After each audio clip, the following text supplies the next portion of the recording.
भाजपसोबत युती करण्याकरता शरद पवार आणि केंद्रीय गृहमंत्री अमित शहा यांच्यात बैठक झाल्याचा धक्कादायक खुलासा अजित पवार यांनी पुन्हा एकदा केला आहे।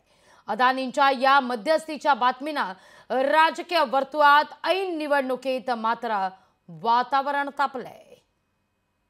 अमित शाह थे, गौतम अडानी थे, प्रफुल्ल पटेल थे, देवेंद्र फडणवीस थे, अजित पवार थे, पवार साहब थे, सब थे।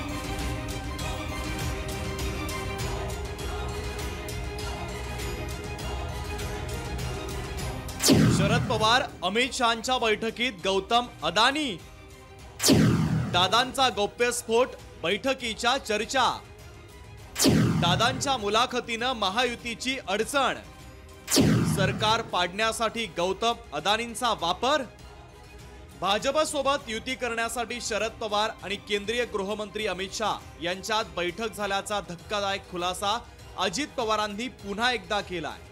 मात्र पवार आणि शहा यांच्या बैठकीत उद्योगपती गौतम अदानी हे सुद्धा उपस्थित असल्याचा गौप्यस्फोट अजित पवारांनी केलाय। अदानींच्या या मध्यस्थीच्या बातमीनं राज्यातील राजकीय वातावरण ऐन निवडणुकीमध्ये ढवळून निघालंय।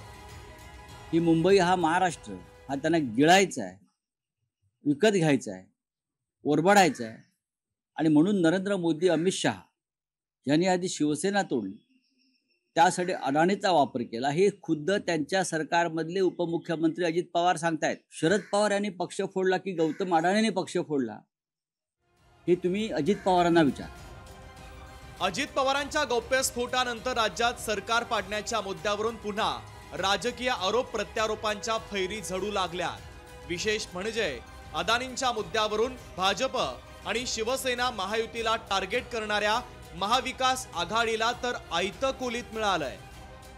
अजित पवारांच्या गौप्यस्फोटाने हा आता लवंगी बार झालाय। एक तर झाकली मूठ होती ती तुमची आता फोकाची झाली आहे। काय बोलतात त्यांचं त्यांना कळत नाही, त्यामुळे अजित पवारांबद्दल आता बोलायचंच नाही, कारण इकडूनही बॉल मारतायत तिकडूनही मारतायत आणि मधल्यामध्ये ते अटकले, खजूर में लटके ना तसे। पवार आणि शहा यांच्या बैठकीमधील अदानींच्या उपस्थितीच्या उल्लेखामुळे महायुती पुन्हा अडचणीत येण्याची दाट शक्यता। ज्येष्ठ नेते आहेत, दादा असतील, देवेंद्र फडणवीस साहेब असतील, त्यामुळे ते ज्या वेळेला विधान करतात ते जबाबदारीपूर्वक विधान करत असतील असं मला समजतं। महाराष्ट्राच्या राजकारणामध्ये गौतम अदानी हे नाव नेहमी चर्चेत राहिलेलं आहे। कधी मुख्यमंत्री एकनाथ शिंदेंची थेट भेट घेतात तर कधी टीका करणाऱ्या शरद पवारांच्या ते भेटीला पोहोचतात। एकंदरीत काय तर सत्ता आणि सरकार कुणाचंही असो, अदानी स्वतःचे हितसंबंध जपण्यासाठी बड्या नेत्यांच्या नेहमीच संपर्कात राहतात।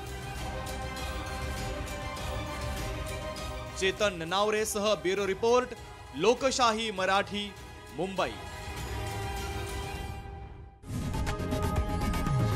लोकशाही मराठी ऐका, पहा, जागरूक रहा।